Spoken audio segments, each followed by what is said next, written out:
Perhaps all Christians are aware of Pentecost in the New Testament, but most do not realize that it is only one day every year. It's not every Sunday, not most Sundays, and it's mostly not about speaking in tongues. There's more to it than that. That's a small part of it, yes, but there is much more to the true New Testament Pentecost. With its roots deeply grounded and founded in the Torah, commonly referred to in Hebrew as Shavuot, or weeks is the English translation. Shavua is singular for week, as most of you probably know listening to this. But I like to cover the basics because we've got a lot of new people awakening to this truth and seeking the truth and wanting to keep our Creator's holy days, his annual ones as well as his weekly ones. But this annual holy day, this 50th, is only one day each year, counting 50. That's what Pentecost means, it's the Greek word for count 50. From the 7 days of unleavened bread. Now, which day during those 7 days of unleavened bread should be day number 1 for counting this 50 to the 50th? AKA also known as counting the Omer. From the day after which Sabbath every year.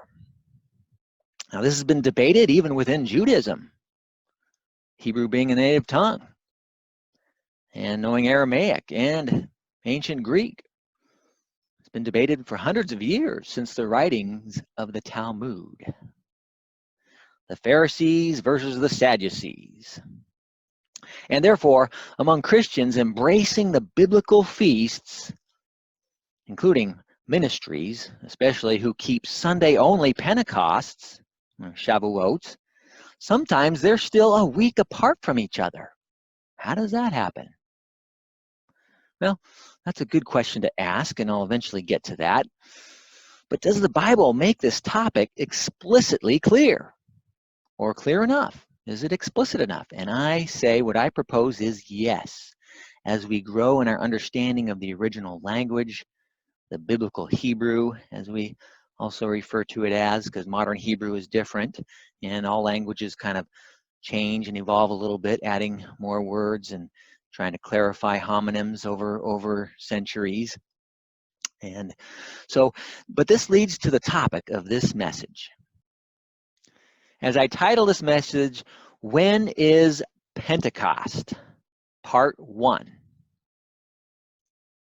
Start counting 50 days from which Sabbath?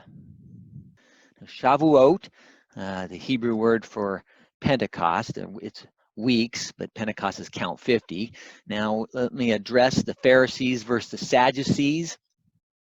For anyone jumping into this video who is unaware of it, there's no biblical or historical evidence of rabbinic differences during the time of the Second Temple. I have not found any. If you find any, please let me know. And I'm talking about eyewitnesses prior to 70 CE or AD, however you like to word that, when the temple was destroyed, such as Philo. He was alive during that time, and Josephus, and so forth. Any writings of during that time period. The Pharisaic successors became the Orthodox Judaism, as we know it today, and authors of the Mishnah, the earliest writings, and also the Talmud from 200 onward, aka we call it the Jewish oral law, also known as halakha. Now, there were no rabbinic writings to realize between 70 and 200. Now, that's 130 years. And especially from the Aaronic priests, because if they were ruling the Second Temple, they should know, but we know what the Romans did and what they tried to do and to exterminate the Jewish people, and especially the rabbinic leaders. And the survivors of the Pharisees went to Galilee, and that's when they started writing the Talmud in 200. Nevertheless, don't want to go off too much on a historical tangent, but there's been some lost information during those 130 years of hard, bloody times. And I don't mean that in an English way, bloody times in a literal way, of course. You can take that with some duality if you don't mind. But they were more concerned about survival during those 130 years. And we also got to remember Hosea 4:6, which says, my people are destroyed for a lack of knowledge because they have forgotten the Torah, because they've rejected knowledge. It's one thing to be ignorant, but when you reject it, and you, well, then your descendants will forget, considering continuing on, there's a forgetfulness of the Torah. And so there's punishments and chastening for that. But the first records of the rabbinic differences, the debates regarding when to begin counting the Omer. This is the 50 days, and the differences between the Pharisees and the Sadducees. Pharisees became Orthodox Judaism. Sadducees, by the 8th and 9th centuries, were calling themselves Karaites, which means scripture alone. And this is all post 200 CE. Now, perhaps there were no Shavuot, what I propose, no Pentecost differences prior to 70 CE. That's, something to consider, unless there's some evidence. The rabbinic debates also about the Second Temple leadership. Let's cover that a little bit here as well. There were rabbinic debates. Who was primarily in charge of the Second Temple, the Pharisees versus the Sadducees? Of course, the Talmudic writers have claimed that the Pharisees were primarily in charge of the Second Temple. The writings of their own history, of course, written hundreds of years later from the existence of the temple before it was destroyed, because they were the majority.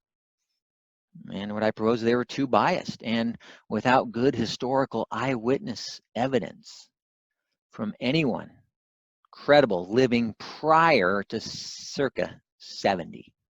Is another way of saying CE or AD, or universal. Now, the New Testament and some elite Jewish scholarship does provide the best evidence to conclude that the Sadducees were primarily in charge of the Second Temple, while the Pharisaic majority of the rabbinic realm, for that matter, ruled most of the shuls. Now, the shuls is a more acceptable term for synagogues. Synagogue is the Greek word, and a rabbi corrected me recently and said, we don't like the word synagogue because it's Greek, and we've come out of that Hellenization.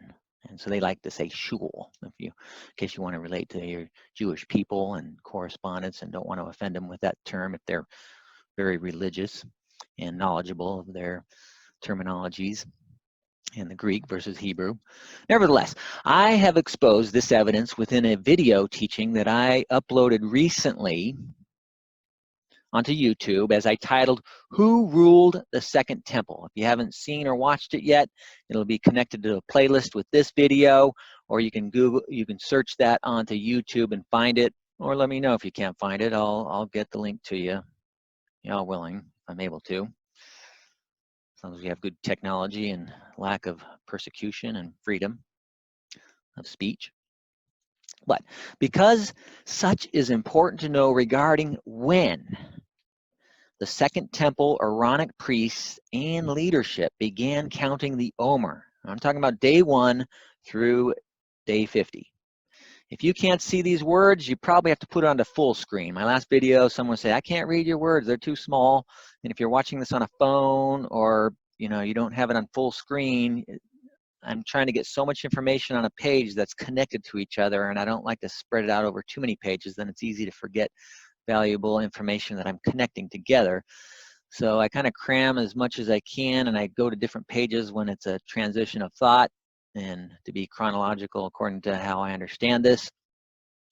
So moving on to the next slide, there's 3 reasons some New Testament believers count as the Pharisees or the Orthodox Judaism do today. And here's the 3 reasons I found, just to kind of be fair and upfront, that I let everyone know I'm very well aware of this.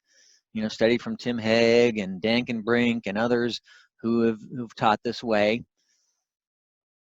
But number 1 reason I found is the Orthodox rabbinic claim that the Hebrew word Shabbat was like a homonym 2,000 years ago, interchangeable with cycles of 7. such as week. Shabbat was interchangeable with week.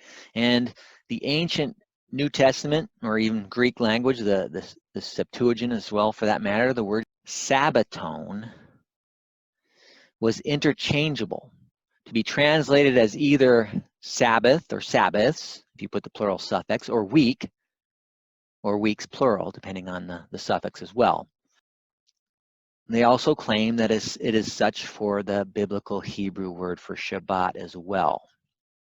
And that had me convinced for about 3 to 5 years. I can't remember, so I kind of switched after studying from some scholars like Tim Hegg, who come to that conclusion for those reasons, and most of their information is based upon assuming that the Pharisees ruled a second temple, and that's of course according to the Talmud, written centuries later after the temple was destroyed.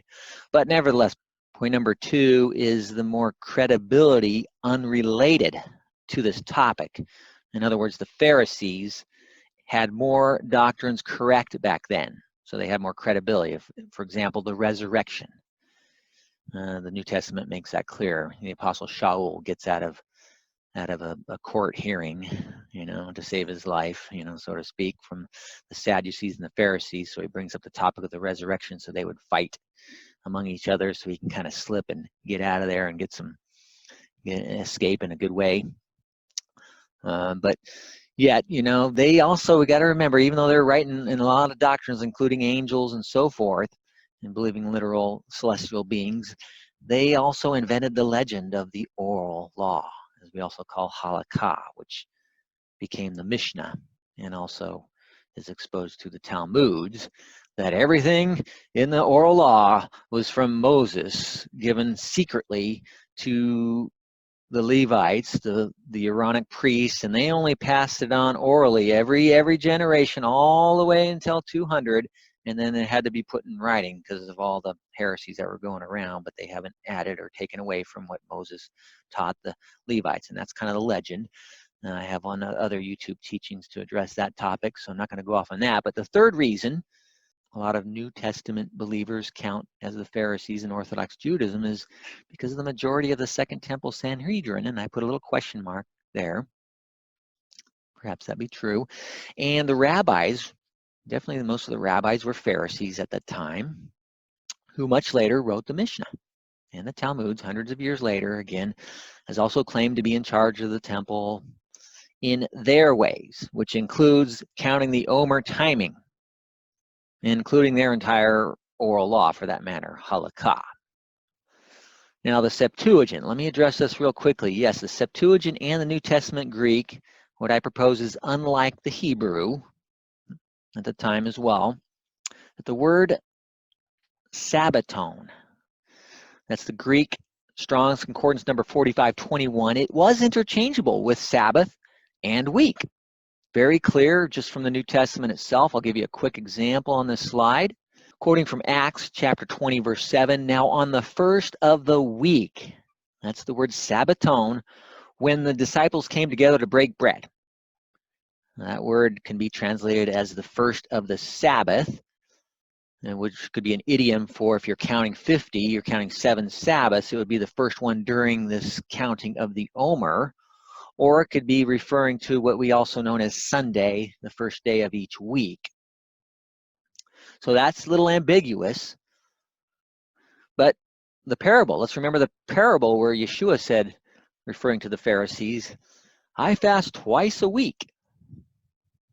That's twice a Sabbaton. I give tithes of all I possess, including, of course, money. It's not a sin. Everything that this Pharisee was boasting about this, tithing on everything.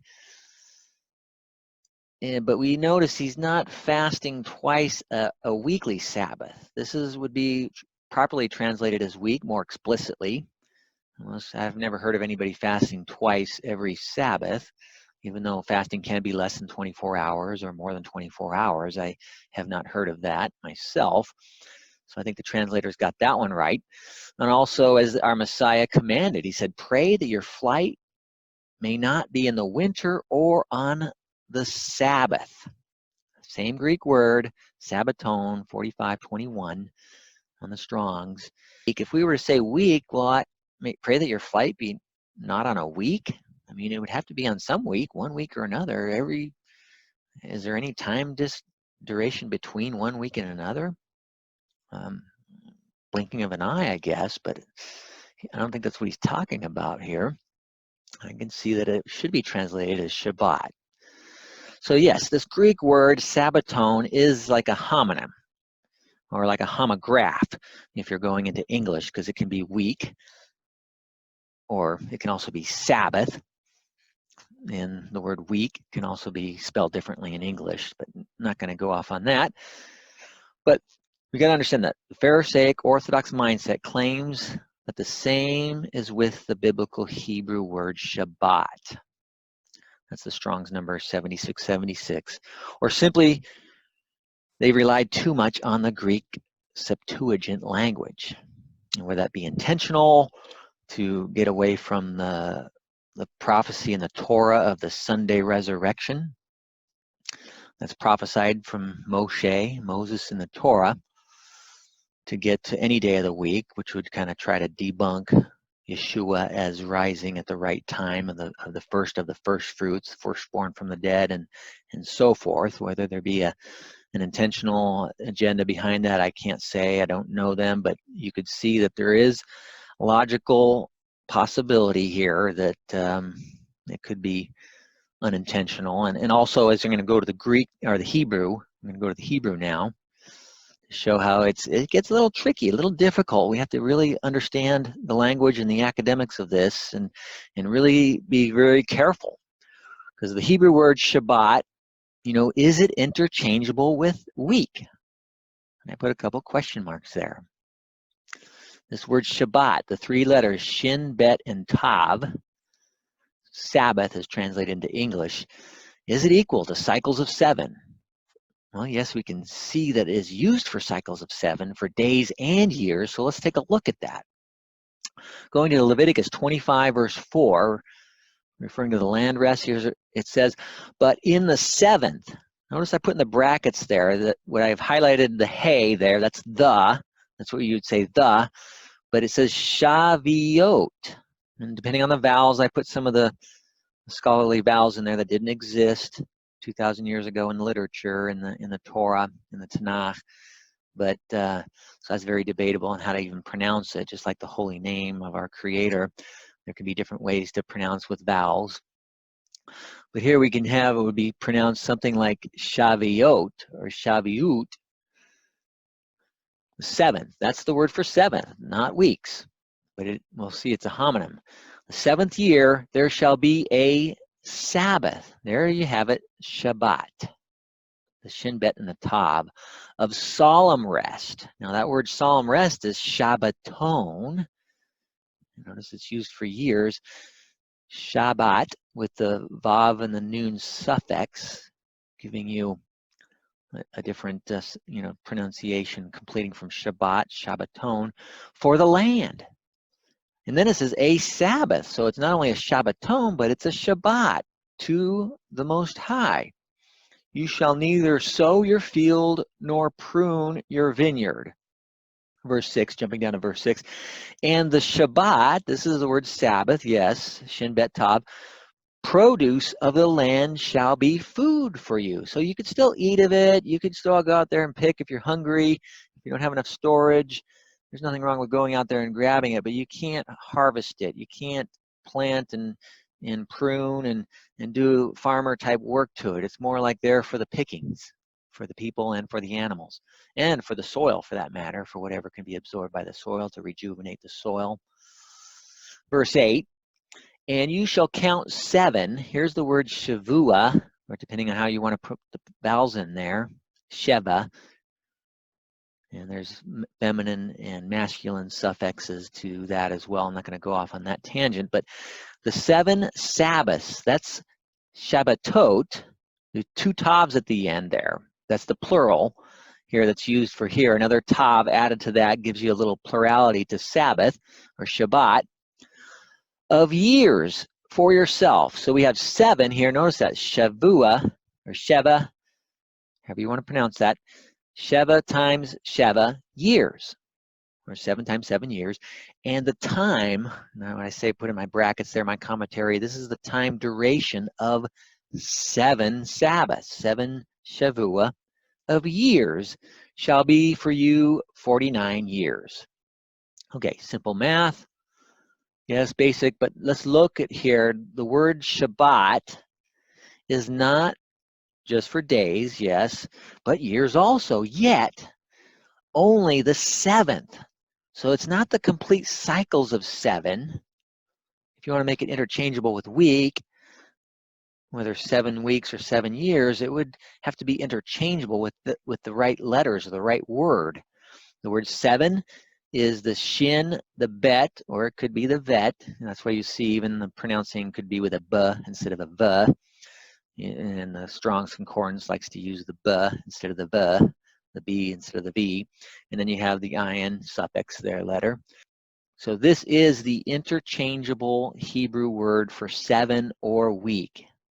As Shavuot, here we have the plural suffix for weeks to add as a plural suffix. So this is very important to comprehend if you need to freeze it and think about it or meditate on it. I'm going to move on to the next slide. So what is interchangeable in this regard on this topic? What are the homonyms, if I may put it that way? Okay, Shabbat, Shin Bet Tav, is the 7th day or 7th year of each cycle of 7. But it's not the full cycle. It's not the full 7 completeness.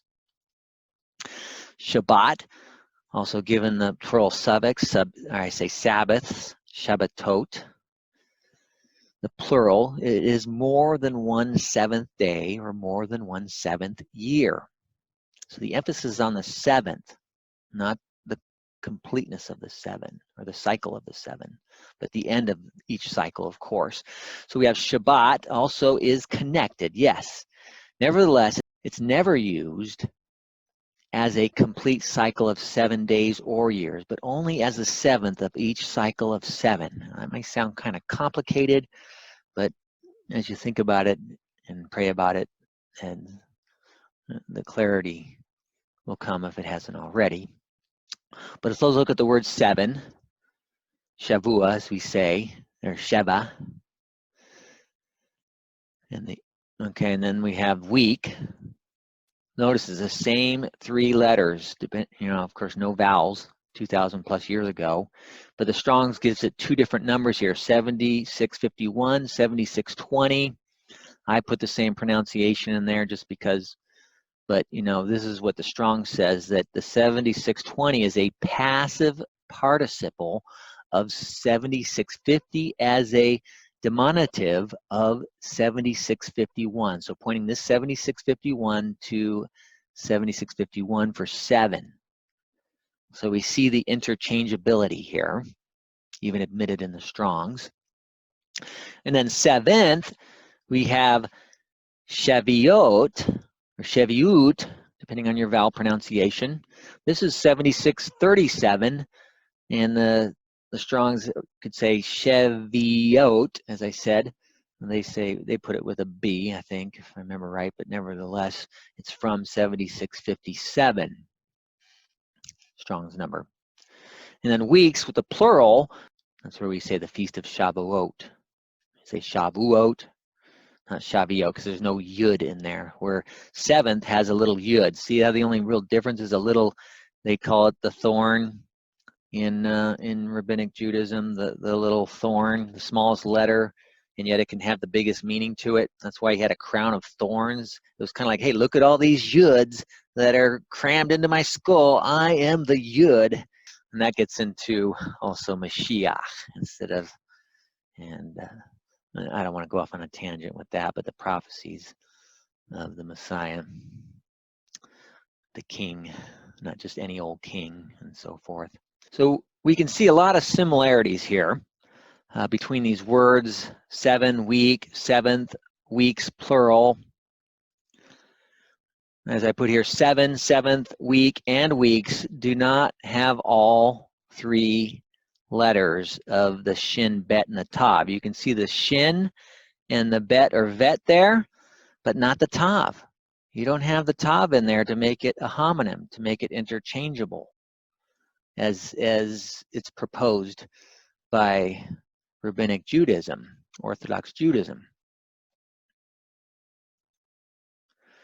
Moving on here to the next slide. Let's look closer at this Hebrew word, the shin. What I say is the bet or vet. Most people pronounce it with a vet, especially in those who know Hebrew really well. Say like Shavua, Sheba, whether it be 7 or week. We have cycles of Shavua to equal Shavuot, depending on those vowels. Again, those are proposed vowels by scholars in more modern times. Let's look at Laban speaking to Yaakov. And we say Jacob, his father-in-law, speaking to him, referring to his second, what became his second wife, the one he wanted as his first wife, Rachel. He says, fulfill her week. Notice it's Sheva, or however you pronounce those Hebrew letters, not Shabbat. If it was Shabbat, that would be proof that it would be interchangeable. And he says, and we will give you this one also for the service which you will serve with me until another 7. Same exact Hebrew letters there, the shin, the vet, and the I in there. So, but it's not Shabbat. So it's 7 years. So here we have week. Yeah, week is also interchangeable with years, cycles of 7 years as well as days. Verse 28, then Jacob, Yaakov, did so and fulfilled her week. Here, same 3-letter words. Of course, Strong's will give it different numbers, but it's the same 3-letter words that didn't have vowels back then. And it's not Shabbat. You don't see any tav in there. So he gave him his daughter Rachel as his wife also. And we know the rest of the story. I assume you do. Those listening to this. If not, I'll go ahead and you can read the context. I don't want to go off on too much tangent here or deer trails, but let's go to Exodus 34:22, where it says, and you shall observe the Feast of Weeks. Now that word there for weeks is Shavuot. There's no tav in there. There's no Shabbat in there, or Shabbaton, or Shabbatot, or for Shabbaton for that matter, or Shabbatot as I put there, and also leaving out the Vav there, you have the double Tav suffix, which is also used for Sabbath, plural. So it's important to see it's Shavuot there, Feast of Weeks, of the first fruits of the wheat harvest, and the Feast of Ingathering at the year's end. And that's another topic of them by itself. We call it Sukkot, the Feast of Tabernacles in English. And when that needs to be at the year's end, Techufah, it's a whole other Hebrew word I'm not going to go off to, it's a different topic. But the 50th day is Shavuot, as we also call it, rightfully so. On the day after the 7th, Shabbat is the terminology, the word, the Hebrew word, the biblical Hebrew word, which does equate to 7 times 7 weeks. So we can see that, okay, yes, it is 7 times 7 weeks plus the 50th day. And this is what I call circumstantial evidence. It's circumstantial, it looks, yeah, right, and people will come to that conclusion, and some people put too much evidence into circumstantial evidence. We need explicit evidence.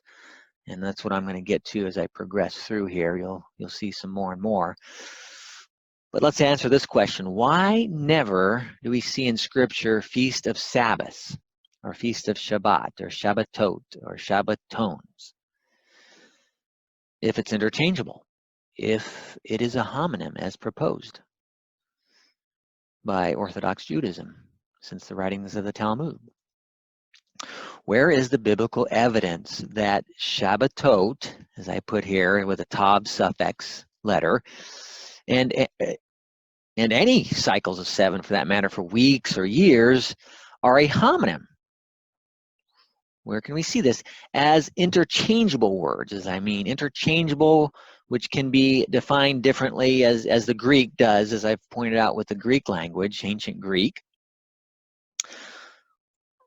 Is it just circumstantial, or would I say connected evidence only, because yeah, they're connected, they're circumstantial because they're connected and then we're covering the same circumstances, but is it literally interchangeable? Where is the evidence? It's very important to seriously consider this and be correct about it if you want the timing to be correct and to get rid of the ambiguous debates and heated debates and really find out when he has appointed it, not doctrines and traditions of men or interpretations of men. As intelligent as they are, and how well they know Hebrew or Greek or Latin or English, or whether they got their doctorate's degrees or rabbi's degrees, we just simply want the truth, right? The simple, plain truth. So let's look at the parallelism, as I call it. Parallelism of 7 times weeks, we call it Shavuot, and 7 times year, leading to the Jubilee year, as we call it the Jubilee, 50th year. Notice Shavuot, the 7 times cycles of 7 days. Yes, it's 49 days, but only each 7th is a Shabbat, not the full cycles of 7 days. Let's look at the Jubilee, 7 cycles of 7 years. Yes, that's 49 again, 49 years, but only each 7th year is called a Shabbat, not the full cycles of 7 years. Shavuot, now let's look to the 50th day, is a special holy day, different from the 49. It's called the Feast of First Fruits, yes, and so is the 49, the weeks, yes, but it's like a Shabbaton feast day, but not a Shabbat day. That's important to realize when you look at the observance of each 7th day versus each 7th year as well, for that matter, as I'll get to in the next line here. Let's go there. Look at the Jubilee, we call it. The 50th year is a special holy year. Liberty, returning, we say teshuvah, to the land and the family. We say mishpacha. When you look at the words there in Leviticus 25, chapter 25, there's a difference between each 7th year than the 50th year, even though there's some similarities to them, just like the parallelism with Shavuot. But of course, they're not the Shabbat year, or we call it the Shemitah year. There's the cycles of 7, where there's freedom and liberty from personal debts and servants, but it's not the land. The 7th year, the Shemitah years, 7th year rest, the Shabbat years are not where you return to the land, to the original owners, and so forth. So there's some differences between the 50th and the 7th on each cycle of 7. But that's interesting parallelism to show how, and also there's spiritual parallelism that's good for a whole nother message someday, if you haven't heard one already or know of it. But I don't want to go off on another wonderful deer trail. That'll be a good kosher deer trail. Let's move on to this Hebrew word for Shabbat. It's not interchangeable with week. Haven't seen any evidence yet. But let's go to Leviticus 23 here with this knowledge and information. It says in verses 15 and 16, and you shall count for yourselves from the day after the Shabbat, not the 7th week, or Shavua, or Shavuot, but notice I color-coded Shabbat with the blue letters. Ha, there's that letter Hey, which is the, you'd say the Sabbath, the Shabbat. From the day after the Shabbat, from the day that you brought the sheaf of the wave offering, 7 Shavua, or Sheva. We could say different pronunciations, of course. Sabbath, there's that Shabbatot, the tav suffix there. But Strong's give it the same letter as the singular. That's where there's some limitations and imperfections with it's not quite exhaustive and detailed enough, unless you know the language better and the alphabet and the letters. But it says here, they shall be completed, the 7 Sabbaths. Verse 16, count 50 days to the day after the seventh Sabbath. So here you have Ha-Shavuot, there's that yud in there again, Sabbath, Ha-Shabbat. So you have Ha-Shavuot, Ha-Shabbat. It's like saying the seventh, the Sabbath. But the translators don't give a hyper little interpretation there because there's some understanding to that, to the way it translate it correctly. So Shabbat, Sabbath, the Shin Bet and the Tav is always applied to the seventh only. Again, whether it's days or years, connected, yes, but Shabbat, again, is never interchangeable as a homonym with seven or week, as we see the Shin and the Bet and the Ayin there. Those three Hebrew letters. Yeah, you do see the Shin and the Bet, but I already covered that. So the biblical Hebrew homonym words interchangeable for seven and week, of course, are these two words, is this word, and also Shavuot, as I pointed out, is plural for weeks. Quick little recap there as we progress. So Shabbaton, let's look at the suffix, the vav and the noon, so feet here, versus Shabbat, just those three letters, same first three letters. As you probably know, the Hebrew goes from right to left, not left to right. But there's probably some beginners out there that might get confused because they don't know that. So let's look at this. Going to Leviticus 16, let's look at the differences between Shabbaton versus Shabbat. For on that day, the priest shall make atonement. This is Kippur. We call it Yom Kippur, Day of Atonement. For you, to cleanse you, that you may be clean from all your sins before the Most High. It is a Shabbat of solemn rest, a Shabbat of Shabbaton. It is Shabbaton, yeah, annual, but Shabbat is weekly. And you shall afflict your souls. It is a statute forever. And I think he really means it when he says forever, as long as we're human and flesh and blood, as long as there'll be humanity. Nevertheless, here's going to Leviticus 23:24. It says, speak to the children of Israel, saying, in the seventh month, on the first day of the seventh month, you shall have a Sabbath rest. That's the Shabbaton. So this is an annual feast day. It's not called a Shabbat. It's called a Shabbaton, a memorial of blowing the trumpets or shofars or shouting. The literal translation is shouting, which is done with voices, lifting up your voice like a shofar, and shofars, shouting, excitement. Hey, yahoo, hey, yeah, announcing something really great and wonderful.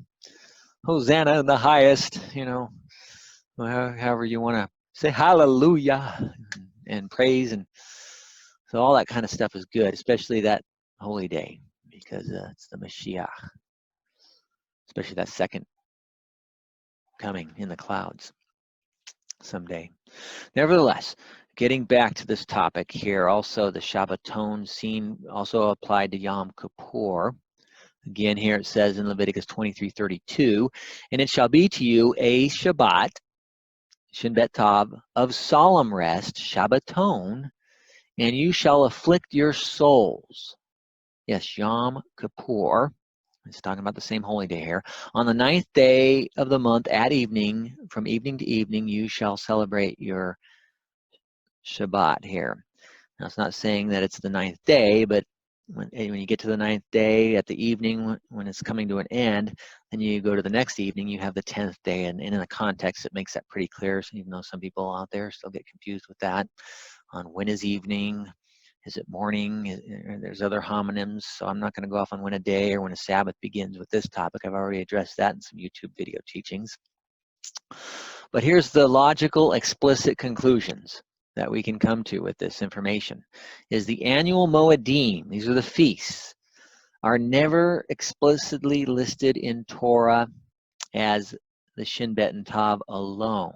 Now I put that word alone, of course, Yom Kippur, it doesn't just say it's a Shabbat alone. It does say it's a Shabbat, but as you saw, it also includes Shabbaton. So the annual Moedims are always listed as a Shabbaton within explicit context, but includes also, you know, Shabbat with only Yom Kippur, because that day is a day of, you don't need food, you don't need feasting, of physical realm. So the weekly Shabbats are a little bit more restriction to that on what you can do with food and cleaning and all that. I don't want to go off on that tangent either, but I've pointed out those two verses already in the previous slide. But weekly Sabbaths may contain other suffix letters, yes, but never the vav and the noon when it's applied to weekly Sabbaths. That's key, weekly. Annual ones, yes, but not weekly ones. And also the land rests. You see the Shabbaton with the land rests as well, but not the weekly Sabbaths.